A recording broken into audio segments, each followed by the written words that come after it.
جبريل إبراهيم عبد الله اسمها هي هذا CRD وحبقول يسقاشن عد أغلبية ku guuleystay inuu ku noqdo madaxweynaha jamhuuriyadda federaalka Soomaaliya Xasan Sheekh Maxamuud oo la tartamay wareegii ugu dambeeyay madaxweynihii dawladda ku meel gaarka ahayd Shariif Sheekh Axmed maxaa ka taqaanaa Xasan Sheekh Maxamuud shakhsiga uu yahay marka hore aad baa mahadsantiin waxaan rabaa inaan hambaliyo u diro Xasan Sheekh Maxamuud iyo eheladiisii iyo dhammaan shacabka Soomaaliyeed ee u suuragelisay Xasan in la doorto ilaahay waxaan ka rajeynaynaa mas'uuliyadda la saaray culayska badan xanuunka badan uu qaaday in ilaahay u sahlan u rajeynaa Xasan tabriiqan waxaan ahaa nin muddo aan saaxiib ahayn saaxiibtimo marka dhan laga fiirsay saaxiibtimaan ahayn marna waxaan ahayn dad wada shaqeeya hawl baan wadna muddo aad u dheer 10 sano gaar ahaan sanadkii 2001 ilaa laga gaaro sanadkii 2010 hadda ugu dambeysay bilo ka hor baan howlo wadnay Xasan waxaan isleeyahay waa nin ku sifoobay wadananimo markaan saalay waxaan ula jeedaa asagoo fursad u leh wadanka inuu ka baxo 22 sano dhibaatada colaadda ka dhacday ee dhibka ku habsaday ayuu wadanku adkaystay inuu joogo ka muusan bixin wuxuu u bareeray in dagaaladii sokeeye Soomaaliya ka jira uu dhaxdhaxaad din ka sameeyay uu dhaxgalo greenkii cagaarnaa amba mataqaana qadkii cagaarnaa Muqdisho dhaxmaray dadkii ka shaqeeyay ayuu qayb ka ahaa wuxuu isku dayay inta tabartiisa ah inuu waqti geliyo waliba xilligii kala guurka asagoo awood u leh inuu baxo ayuu bixitaankiisa joojiyay marka shakhsiyan marka ay tiraahdo waxaan isleeyahay qof ku sifoobay wadanimo dareen ay ku jirto dareen wadanimo ay ku jirto ayaan Xasan ka aqaana marka shakhsiyadiisa ka hadlo waxaan kale rabaa inaan dadka daawana u sheego Xasan sida kale waa nin aad iyo aad u doorsan waxaan ula jeedaa nin aad iyo aad ugu dhow diintiisa waay oo aad waqti badan u geliyo inuu cibaadadiisa suubiyo waana ka dareemaysaa markaa aragtid waxyaabaha Xasan uu isleeyahay uu ka bartay waxaa kamid ahayd yani dulqaadka faraha badan leh uu muujiyo taasna waxay ka imaanaysaa qofka deganaanshihiisa aad u degan yahay wuxuu dhaxgalay wax ka qabtay colaado dad badan dagaalo ka dhaxdhacay aan ka wada shaqeyn aniga isaga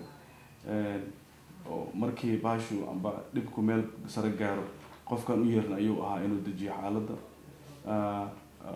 dulqaadkiisaas faraha badan leh iyo dareenkiisaas wadanimo iyo ku dhawaashaha cibaadada Ilaahay subxaanahu wa ta'ala marka isku geyso Xasan waxaan isla karaa shakhsi saafi ah waaye siyaasaddu dadku way bedeshaa waxaan rajeynaynaa taariikhii waxaan ku naqaynaa Xasan hadii Ilaahay halka dhigay inuu sii hayo oo ummadda Soomaaliyeed xilligan kala guurka uga faa'iideeyo wuxuu ka shaqeyn jiray Xasan Sheekh Maxamuud madaxweynaha jamhuuriyadda federaalka Soomaaliya Xasan howlo badan uu soo qabtay arrinta haddaan ka dhawaajinayay waxay ahayd arrintii nabadeynta waqti badan geliyay dagaaladii sokeeye markay jireen 90-maadkii waxa uu kaloo ka shaqeeyay arrimaha bulshada rayidka ah oo really wuxuu kamid ahaa dadkii aasaasiyaasha ahaa warada bulshada rayidka ah ee ka jiray gudaha Soomaaliya wuxuu waqti geliyay asaga uu arkayay markaas inay muhiim tahay generationkii amba jiilkii ku baaba'ay dagaalka sokeeye Soomaaliya ka dhacay in la badbaadiyo jiilka lagu bedelo waxyaabaha uu sameeyay marka waxaa kamid ahaa iskuulo ayuu waqti geliyay waa qiyaas kartaa dagaalka sokeeye markuu dhacay dadku qofba meel buu waqti geliyay Xasan wuxuu aragti wuxuu lahaa fog oo dhahayso wadankan badbaadidiisa waa dhalinyarada waqti la geli waayay wuxuu waqti geliyay marka dhanka waxbarashada arday badan oo Soomaaliya waxbarasho jaamacado iskuulo u diyaarshay magaalada Muqdisho waxaa jira iskuulo yar oo ardayda laga bixinayo lacag oo ayaga lacag bixinayeen asaga abuuray magaalada Muqdisho marka qaar waxaa arkaysaa dhalinyaro aad u yar oo marka la sheekaysto qaar baa taxfiiskan ka shaqeeya dhahay iskuulkii ugu horeeyay Xasan ka asaasay qaybta ka ahaa ayaan ka qayb galay wuxuu abuuray organizationno fara badan kii hadda ugu weynaa waxa uu ahaa arrinta waxbarashada wuxuu sii gaarsiiyay macad lagu barto maamulka iyo maareynta simad la yiraahdo markuu bilaabay dad badan baa dhaheen bilaabitaankaaga macadka ma shaqeyn karo kumanaan arday baa ka soo baxday macadkii hadda wuxuu isku bedelay jaamacad magaaladan aan joogno Muqdisho iyo Soomaaliya inteeda faraha badan meel ka soo aatagtid arday ka jaamacad dhiganaya markaa weydiiso waxay u badan tahay inuu ku yiraahdo waxa ka soo baxay simad ama macdida u dhigmay ka jira Soomaaliya laakiin aas buu lahaa iyo qaybta hadda xarunta cilmi baaris wada tashiga uu ka ahaa cilmi baare ka ahaa agaasinkeeda uu ku jiray arrimaha aadka waqti u geliyana waxay ahayd nabadeynta marka dhalinyaradiina wax la baro waqtiga uu geliyo bushuulay wax ka bedelaan nabadii in la soo celiyo qayb uu ka ahaa nabadda dadkii agaasimi ahaa oo ay kamid yihiin ururada bulshada rayidka odayaasha dhaqankana qayb uu ka ahaa marka intaas buu isku qabanayay waxaad ii sheegtay in dalka uu ku noolaa dagaaladii sokeeye maxilliga dagaalada sokeeye intii ay socdeen uu dalka dib ugu soo laabtay mise dalka maba ka bixinba xilligii burburka asaga xasan maba ka bixin wadanka inuu safar yar tago waa macquul laakiin wuxuu ahaa kama uusan bixin dadka yaqaan xasan markii sanadkii 2001 waxaan xasuustaa gaari yar oo la yiraahdo Land Cruiser yarka cadka ee burbursan ay ka dulay ayuu Muqdisho ku wada kaligii marka qaar uu baqi jirnay waxaan leenahay wadagniyo awood diidana wuxuu qoran ma qaadanayay aniga kaliya shakhsiyan fuulay magaalada socodku doono ku soconayay taasna waxay u ahayd astaan oo dadku u muujinay uu diidana in qora uu qaato duruufaha marka qaar kalifa in la sameeyo marka ma ka bixin wadanka wuu dhex joogay waliba waxa taa ka sii muhiimsan asagoo fursad u leh shir burar buu tagay caalamka shirar banka anaga ka qayb galay Brussels mataqaana Mareykanka jaamacad college wax ka bilaabay seminar wuxuu wax ka qabtay waxana ka waday Belgium Brussels London shirar badan ka wada qayb galnay xasan fursad kastoo heli karay wadanka ka baxo wuu diiday inuu ka baxo wuu ku dhaartay inuu ka baxo waxa muudaan arrimaha Soomaaliya inay jirkeeda ku jirto oo markasta hadda isku nimaadno inay ka noqoto markii xarunta cilmi baarista ku soo biiray oo xaqiiqda ama dhig karna asaasiyaasheedu kamid aha waxyaabaha uu raadinayo waxa uu yiri waxaan rabaa ma aha kaliya cilmi ahaan bal waxaan rabaa waxa jiro nabad colaad waa ognahay dibka jirtay study baaritaan cilmi baaris ku sameey karna buugaag badan wax ka qoray reportiyo wax ka diyaarshanayna oo dhamaantoodba ama taqaana aas u ahaanay arrimahan xal loo helo Soomaaliya qayb ka ah laftigiisa markii laga tago fikriyan in dhalinyarada la hormariyo muxuu aaminsan yahay markii siyaasadda laga hadlayo والله حسن وقف ودني ودني مع ولد جدا قف آمن سنة ولا يسكويس أرمها صومالي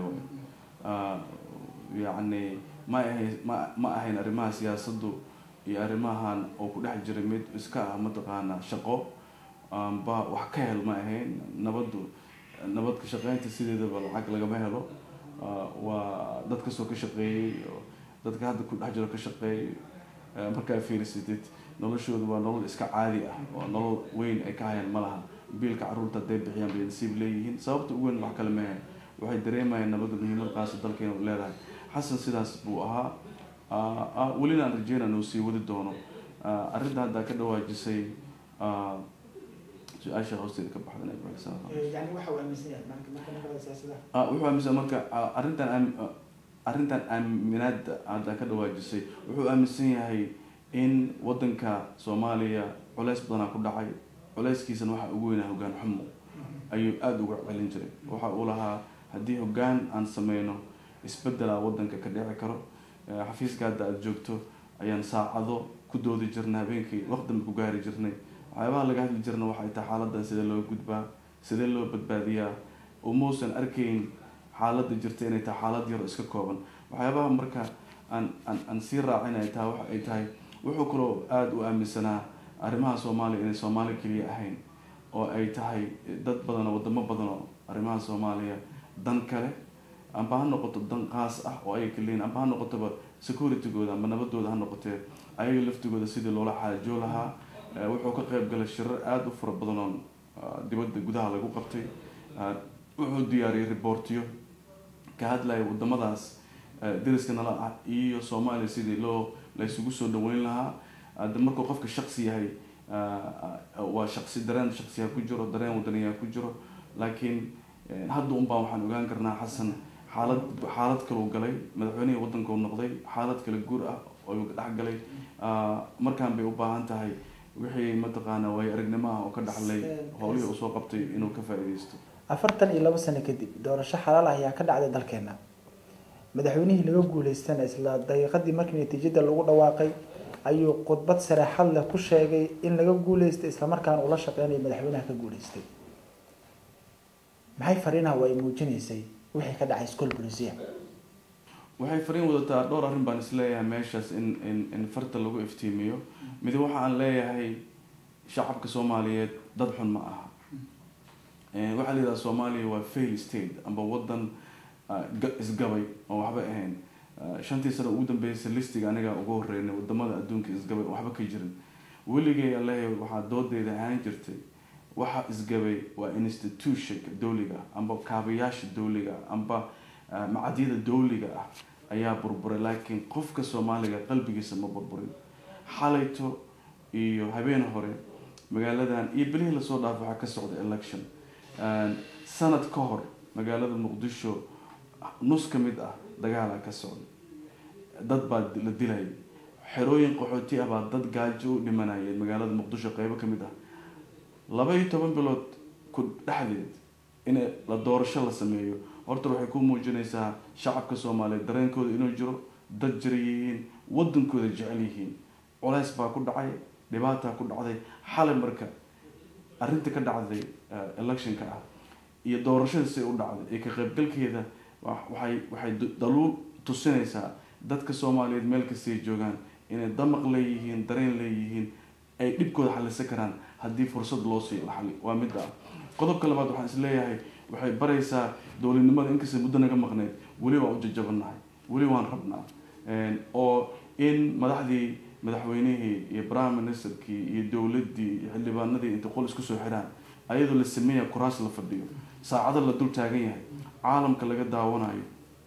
in mataqaanaa madaxdii qaranka ay barnaamijka daawadaan. waxay ahayd arrin aan caadi ahayn. waxay marka muujinaysaa fikirka ah dadka Soomaaliyeed dowladnimo ma rabaan. xalayta meeshii ku baabaaday cid diidi kartana ma lahayn go-aan ka soo baxay. qodobka saddexaad oo isleeyahay muhiimad waxay tahay ay tusaale u diraysaa wadamada dariska ah ee Soomaaliya ku heerarsan. dadka Soomaaliyeed 25 sano kadib waxay gaareen wax la tipping point, waxay gaareen qarkii ugu dambeysay, waxay gaareen meeshii ugu dambeysay. markay noloshu meelaha qaar kula gaarto waxa isku dayaysaa dadnimada inay ashito. iyadana waxay muujinaysaa u sheegaysaa waxay lahaayeen waa isku nimid, dawladan dhisanay, waa dawlad aan rabnay inay noqoto dawlad joogto ah, ma aha dawlad ku meel gaar ah. waxaan ka rabnaa marmarsiyadii ahayd ma shiri karaan. marmarsiyadii ahayd dadka Soomaaliyeed way isdilaan, way iscolaadeen, wadankii ammaan ma aha, gudaha kuma shiri karaan. in arrinta iyada ana ay daliil u ahayd xal wax meesha ka dhacay. marka caalam intiisa faraha badan waxay Soomaalida xal u sheegeen oo aan ahayn afka ay ka dhahin, laakiin waxaan tarjumaynaa dareenkooda. waxay ahayd inay yiraahdaan xaaladii waa isbedeshay, fadlan culayska naga qaada. waxaan rajeynayaa caalamka iyo hay'adaha bilateralka wadamada raba Soomaaliya inay wax la qabsadaan inay heshiis direct ah oo toos ah la galaan oo dawladdan ku meel gaarka ah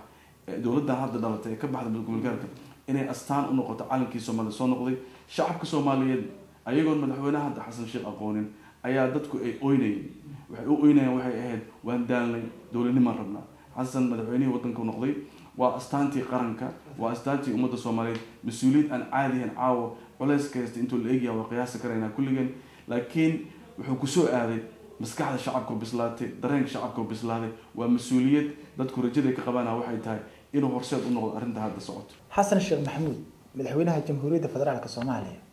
muxuu wajahayaa oo hadda hortaagan? waxaan is leeyahay dhowr shay ayaa hortaagan madaxweynaha. aan dhaho 4 qayb aan ka dhigo.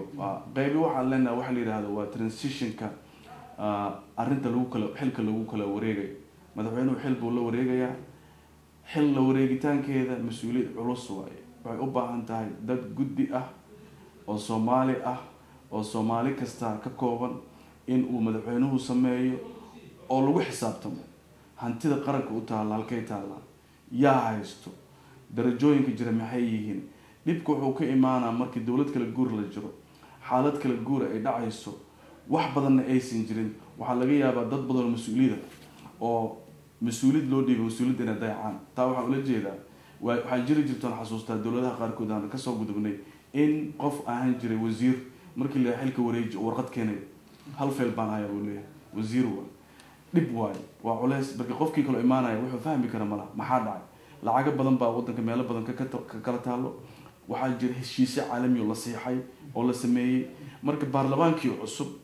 madaxweynihii cusub, waxaa macquul ah in qolooyin ka faa'iideystaan. marka mas-uuliyadda uu madaxweyne Xasan Sheekh u qaada qaranka Soomaaliyeed waxa ay tahay inuu ilaaliyo karaamadii iyo sumcaddii waxa ugu horeeya ka bilaabayna waxay tahay xilliga kala guurka ah inuu xaqiijiyo guddi Soomaali ah oo mas'uuliyadeedu saaran tahay oo la wareegi kara xilka inuu sameeyo taa waxay tusaale u tahay shacabka Soomaaliyeed waxay leedahay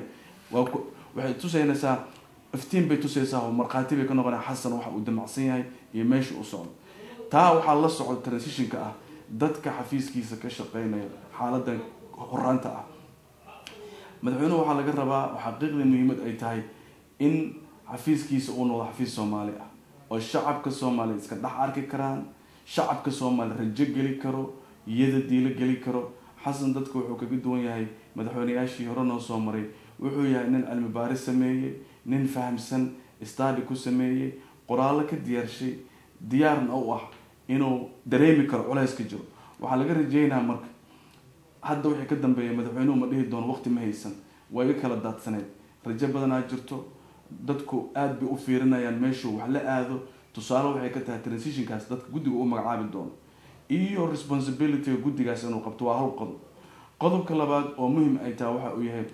waxyaabaha ugu daran shacabka haysta waxay tahay arrimaha la yiraahdo nabadda ama nabadeynta ama security-ga waxa la yiraahdo oo ammaanka ah amniga waa fragile waxaan ku tilmaami karaa waa dhallo dhulka hadii lagu dhufta dhacayso oo kala burburayso in la celceliyo bay doonaysaa madaxweynuhu waxyaabaha ugu horeeya aan isleeyahay muhiimad inuu saaro inay qayb ka tahay laftigeed waxay tahay amniga oo wixii jirana xaqiijiyo inay xaqiiqsameen dowladda inteeda faraha badan ay suuragal ka noqoto uu sameeyo qodobka saddexaad oo isleeyahay muhiimad waxay tahay institution dawliga ahaana waxay ka bilaabanaysaa inuu magacaabo ra'iisul wasaaraha uu magacaabayo shacabku waxay ka daaleen madaxweyne iyo ra'iisul wasaare habeen cashii isceersanayo mataqaana 17 ra'iisul wasaare iyo ra'iisul wasaare ku-xigeenana soo maray mataqaan intoodaas habeen maalmo is qabsanayeen Xasan wuxuu haystaa fursad uu ku soxotaas uu ku soxo oo xaqiijiyo qofka uu dooranayo oo mas'uuliyadda loo dhiibayo ra'iisul wasaarenimadu waxay ka turjumaysaa directionka iyo tubta uu Xasan qaranka Soomaaliya uu waxay rajo gelinaysaa ardayga iskuulka dhigta iyo gabadha jaamacadda dhigata iyo islaanta yaanyada gadanaysa dhammaantoodba wuxuu tusayaa isbedelka jiro inuu dhacay xaqiiqda taa waxaa barbar socdo waxay taa la barbar soconaysaa mas'uuliyadda waxa ka dhacay meesha electionka doorashada oo ahayd dadku isbedel inay rabeen Xasan waxaa laga rabaa isbedelkaas dadka awoodi u lahaayeen xildhibaanada iyo dadka qaybgal wayna sameeyeen ayagaa rabay isbedelkaas mid ka duwan hadduu dadka gadaal u celiyo dhib baa ka imaana marka magacaabitaanka qofka uu magacaabayo prime minister waxay tusaale u tahay waa culays adag xulashadeedu waa dhib badan tahay dad badan oo Soomaali aqoon la baa jiro culayskeeda leedahay taas marka waxa barbar soconayo oo la socota institution building amba dhisidda kaabayaashii dawliga ahaa marka magacaabitaankeeda in la isku majqo waliba waxaan aniga hadda aad uga talin lahaa madaxweyne ay ku fiicnaan lahayd meesha uu ka bilaabayo wasiir inuu magacaabo markii qof kasta wasiir burba inuu noqdo ama prime minister la magacaabi doono inuu ka bilaabo hay'adihii dawladda ay sameeyaan ku noqdo oo ayagu wax u baahan ka bilaabo hoos laga soo dhiso intaan kor laga bilaabo markii shaqada ugu badan meesha ka dhacaysa waa meeshaas madaxweynuhuna shaqadiisu constitution-ka uu ka duwan yahay kii hore shaqadiisu waa xadidan tahay lama doonayo madaxweynuhu inuu boobo mas'uuliyadii prime minister-ka uu lahaa shaqo uu leeyahay Xasan waxaa laga rabaa inuu sharcigii madaxweyne Xasan Sheekh waxaa laga rabaa sharcigii qaranka inuu asaga tusaale u noqdo marka in dib aan loogu noqon madaxweynihii oo mas'uuliyadiisa qaadanay iyo prime minister tii kala qaadana is ceersanay dhib leedahay waa qodobka saddexaad qodobka afraad oo ku soo xirayo qodob waxbaa isleeyahay ugu dhaqsiyaha badan waxay tahay international community iyo beesha caalamka iyo Soomaaliya ilaa ay xilliga hadda aan ku jiro waa la maamulay maalintii shalay dad baa fadhiyay meesha processka hadda socda dad baa maamulay go'aan ka gaaray Soomaalida markay isku timaado ee saxiixaan qolada la yiraahdo signatory amba saxiixayaasha waxaa ku jira dad aan Soomaali ahayn taana waxay muujinaysaa in processka Soomaaliya gacanta lagu hayo oo qof kale gacanta ku hayo marka madaxweynaha waxyaabaha laga rabaa waxay tahay institution-ka inuu dhiso waxaa maanta berito imaanaya magaalada wafdi ballaaran oo ka socda dowladda Kenya oo wafdiga ugu ballaarnaa ah madaxweynayaasha caalamka u soo diraya taaniyada kala duwan waa lama huraan madaxweynuhu inuu waqti geliyo aad uga fikiro arrinta siyaasadda dibadda balka siyaasadda dibadda waxay ka turjumaysaa shacabka Soomaaliyeed fartiinta marka laga arkayo madaxweynaha cusub Xasan Sheekh Maxamuud waxay tahay in uu hoggaanka u noqdo oo yiraahdo isbedelka baarlamaanka kaliya kama dhicin amniga kaliya kama dhicin maskaxda qofka Soomaaliya ka dhicin aragtideena ku wajahan caalamkan waxba iska bedelay idinkana diyaar noo noqdo afartaas qodob ayaan isleeyahay ayaa nuxurka ugu waaweynaa iyadii un baa waxyaabo badan soo hoos imaan kara shacabka Soomaaliyeed muddo 20 sano ka badan dagaal la sokeeyay dawladda ku meel gaar ah ku soo guday jiray hadda dawladda rasmiga iyo madaxweyne joogtaha ay yeesheen 4 sano ee soo socota hogaamin doona maxaa iyaga naftaanta looga baahan yahay waxaan isleeyahay meesha 25 qof oo Soomaali ah baa timid waxaan rabaa inaan xoogaa yar bidhaamiyo mid waxay tahay baarlamaanka Soomaaliya 56% waxay wataan shahaado jaamacadeed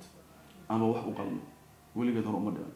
40% waa dad qurbaha ka soo noqday oo yiraahdeen waxaan rabnaa inaan noqono baarlamaanka mid noqono 55% waa dad cusub oo baarlamaan hore uga tirsanaa jiray sida in siisa qolada TSC-ga ama guddiga xulitaanka daatada ee aruuriyeen taa markaa fiiriso baarlamaan cusub oo ka duwan baarlamaanadii aan gacanta ku haynaa waxaa jiro baarlamaan madax dad aqoon leh hogaaminaya Professor Jawaari Jailani iyo Mahad Awad dadkaas waa dad xaqiiqda ay ka muuqato dareen waxbarasho aqooneed marka isbedel meesha ka dhacay dhankaana isbedel ka dhacay oo Professor Xasan Sheekh Maxamuud ayaa la magacaabay oo awoodaas aqoontaas asaga labada markii la isu geeyo waxay qaban karaan waxaan caadi ah waxaan rajaynayaa Prime Minister u qalmino sameeyo 25 qofood ee tartan ka qayb galay Soomaaliya madaxweyne qof kasta ma noqon karo Soomaaliya waxa madaxweyne ka noqon karo qof calaf baa siin karo wax kala siin karo mararka qaar Ilaahay subxaanahu wa ta'aala wato dadkii markii laga guuleystay waxa la muuraan ah inay bilaabaan inay madaxweynaha la shaqeeyaan ayagu waxba ka rabin waa muhiim because hadaa madaxweynimada ordaysa ay ahayd inaa wax noqoto oo aad xanaad qol isku soo xirto qaranka dambi baa ka gashay Xasan baa la doortay madaxweyne Xasan Sheekh Maxamuud waxa la muuraana dadkii aysan u suuro gelin in la doorto inay isku yimaadaan ayagoo waliba isku dhagan inta madaxweynaha magaalada ka joogto madaxweynaha xaflada qabtaan taladan si laha oo yiraahdaan kula shaqeynaa la shaqeeyaan inaan ka bilowno maxaa la qabtaa qodobka labaad kadaa wax suuragal ka dhigaysa dadka Soomaaliya xataa waxay baraysaa in wada shaqeynta muhiim tahay madaxweynaha Soomaaliya Xasan Sheekh Maxamuud waa shakhsi waa hal qof wadan bedeli karo wadan waxa bedeli kara koox Mareykanka markaa fiirisid Yurub markaa fiirisid madaxweynuhu wuxuu hogaamiyaa team dawladda shacabka ayaa aad u taageero anaga waxaan naga rabaa Xasan calankii Soomaaliya wata Xasan Sheekh Maxamuud markay dadka Soomaaliya caalamka ay ka daawanayaan markuu shirka qayb galayo waxa hor oo leeyahay calanka Soomaaliyeed waxaan fiirinaynaa Xasan asagoo Soomaali ah waxaan fiirinaynaa Xasan asagoo wakiil naga ah madaxweyne Xasan Sheekh waxa la muuraana marka shacabka Soomaaliya meel kasta ay joogaan inay Xasan daa ka dareemaan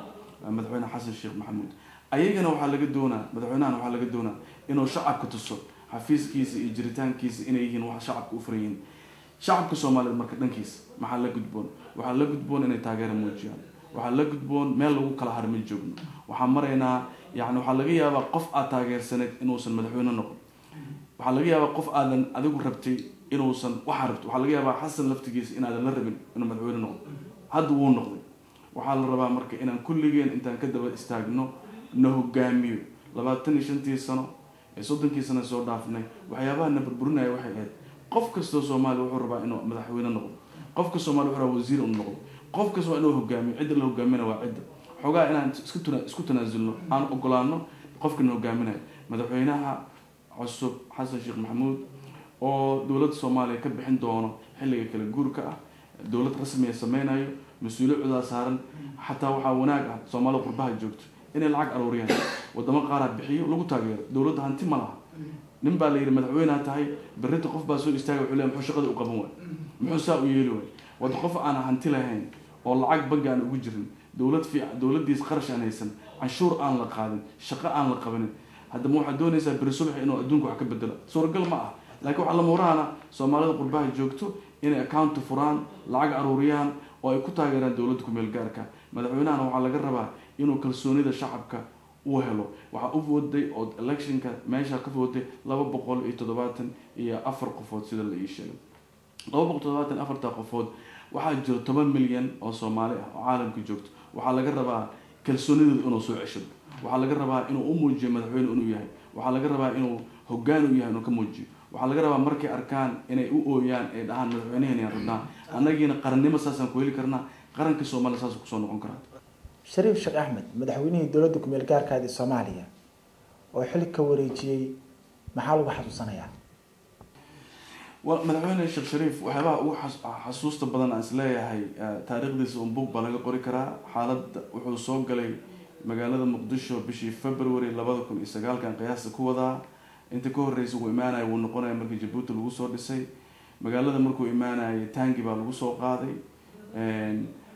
waxaa la geeyay hotel Gargurta la yiraahdo deegaankaas markii dambe madaxtooyada lagu soo celiyay ciidanka Amazon ilaalinayay magaalada way burbursaneed magaalada lagu ma soo karin habeenka saamadaafii baa ku socotay intaas oo qof madaxtooyada ku dhimatay magaalada Muqdisho hal wada u baa jirtay maanta markuu magaalada ka tagayna waxaan shaki ku jirin Muqdisho isbedeshay oo ka tagay marka arinta iyada ah waxaan isleeyahay qayb ku lahaa amba asaga iska lahaa haddii arintan xumaan lahayd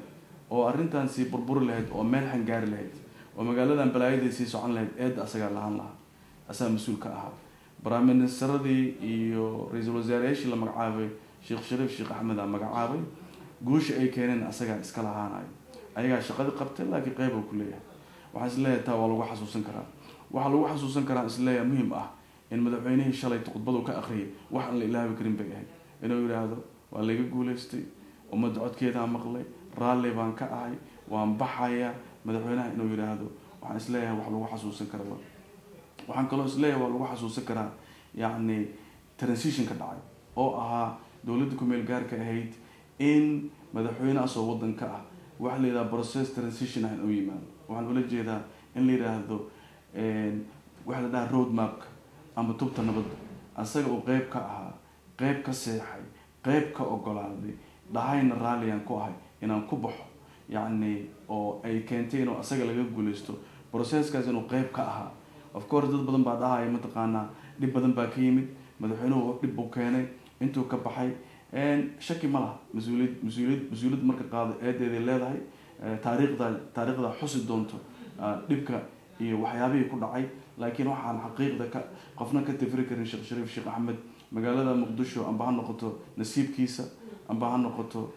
duruufo kale oo abuuray asaga oo madaxweyne ah ayaa Soomaaliya cagtii nabadda saartay asagoo madaxweyne ah ayaan ka baxnaynaa processkii transitionka wuxuu ogolaaday in la doorto wuu ka baxay I think waxaan isleeyahay waa xilli qurux badan waxaan arinta u bandhigayaa tusaalahan markaan ku yiraahdo shacabka Soomaaliya xasuustooda waxa kamid ah mararka qaar waxyaabaha yarka muhiim ah markaan dib ugu noqono 2008 bishii December Cabdullaahi Yuusuf Axmed Allah u naxariistay markii uu madaxweynaha ahaa uu yiri anigu hadda waaba ka tanaasulaya waa iska baxaya yacni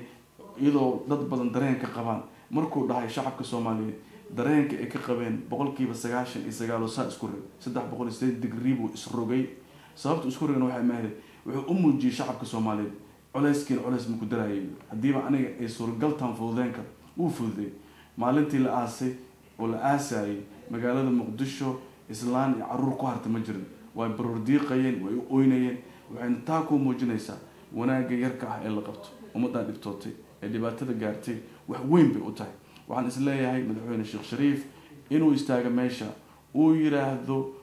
waan ka tanaasulay oo waan aqbalay raalli baan ka ahay khudbo qurux badan saa u akhriyo madaxweynaha hortiisa lagu dhaarsho oo haddana la shaqeynayo waxaan isleeyahay waxyaabaha lagu xasuusan karo oo madaxweynuhu qayb ka yahay waayo Jibriil Ibrahim Cabdulle agaasimaha xarunta CRD aad baad mahadsantahay